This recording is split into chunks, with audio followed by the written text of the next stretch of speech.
Good morning, my good people.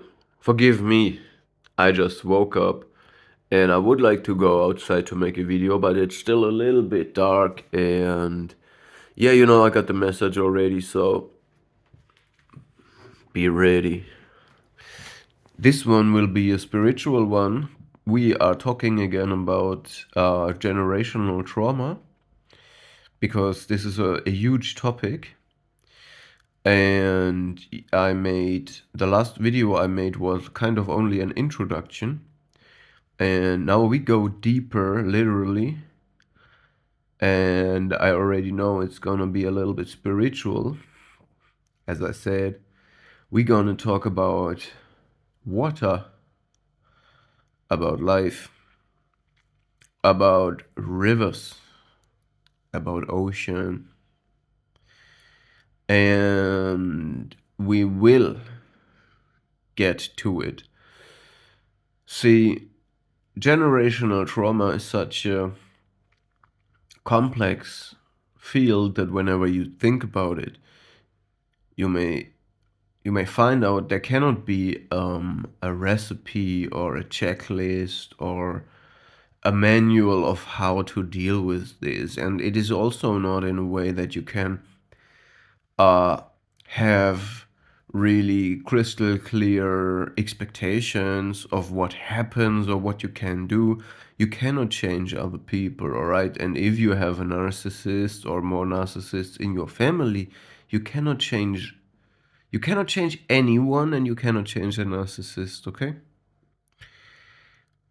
But you can make a change, and you can change the future. All right, let's dive into it, not into the coffee. Okay, see, let me begin in a way that will make sense when you follow me.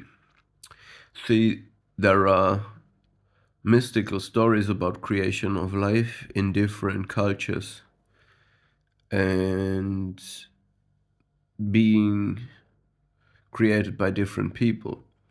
And there are differences depending on culture and time and history, whatever. But there are also similarities. And one similarity is that a lot of people or a lot of cultures, they imagined it in a way that some divine figure, a god or whatever, at some point got bored because he or she or it, no, not it, was alone. And thus created creation, so to say, split up all the consciousness that was available in order to perceive him or her. And yeah, this is one similarity of all the stories about how and why creation happened. It is because the divine wanted to be perceived, and thus it created. All right.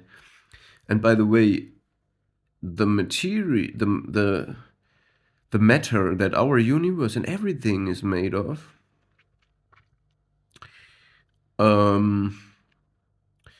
you know, it is it is not real. You can think about it, but it's not real matter in that sense, because energy and matter is equal. So also, what are atoms? Atoms are described as moving particles, if you look at it in this way. So there is nothing really solid, nothing, everything is energy, basically, okay? So that said, you can also see the whole universe as a form of consciousness or information. Think about information as the only thing that exists is information. Think about that. All right, but this is actually a little bit misleading. I'm gonna focus now. Already 5 minutes. I gotta hurry. Um. So the ocean and all water on this earth, like rivers or lakes, everything is filled with life. And life, if you say dead matter has already or could be seen as a form of consciousness because it's interacting with whatever is around and it is energy, um, then life, you can see life even more as a consciousness, okay?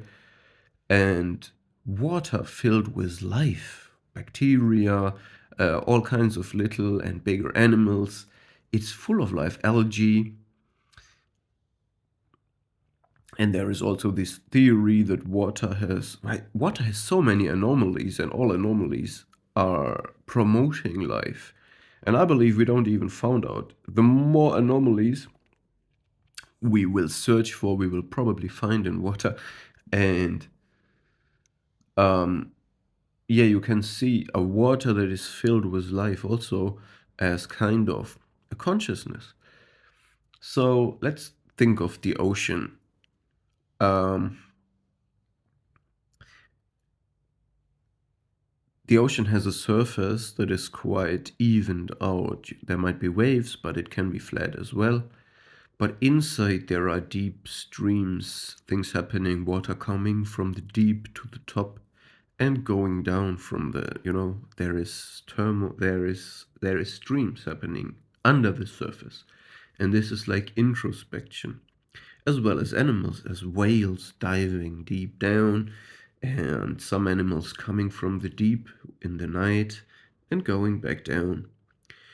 So this is like very much like a consciousness. Water in your dreams means your emotions, okay? So now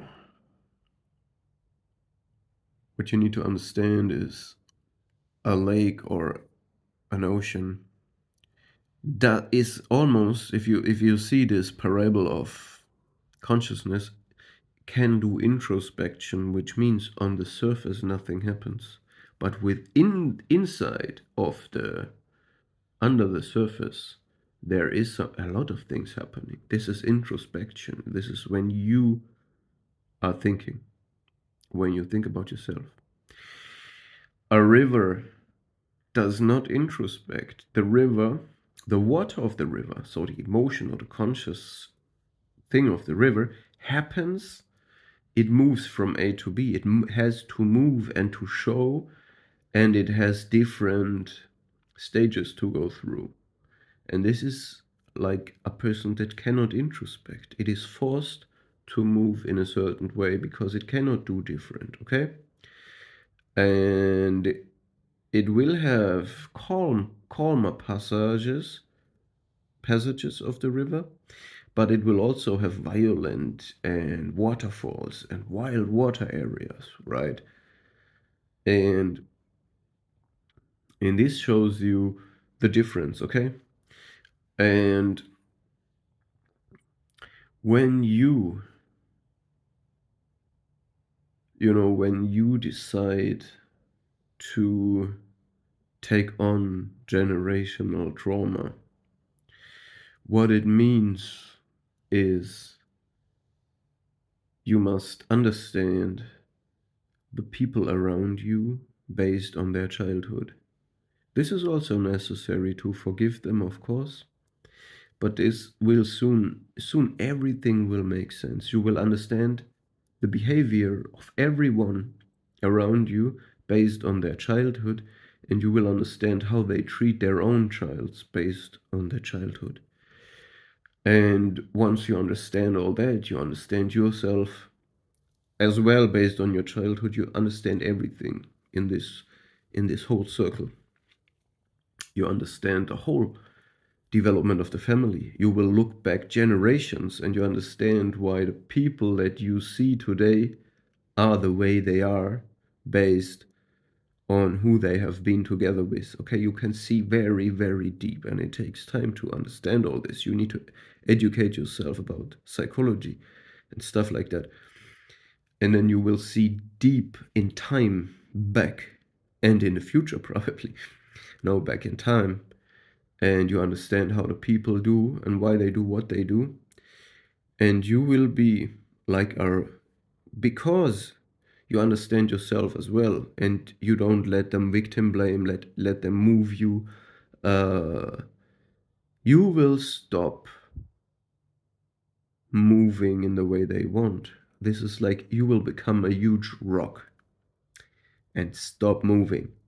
Okay, you stop moving, and at that point, all the rivers will get angry. The rivers, every family, every person is a river, and you will be the rock that stops moving because you know your truth. You know who you are. You worked out your trauma. You healed.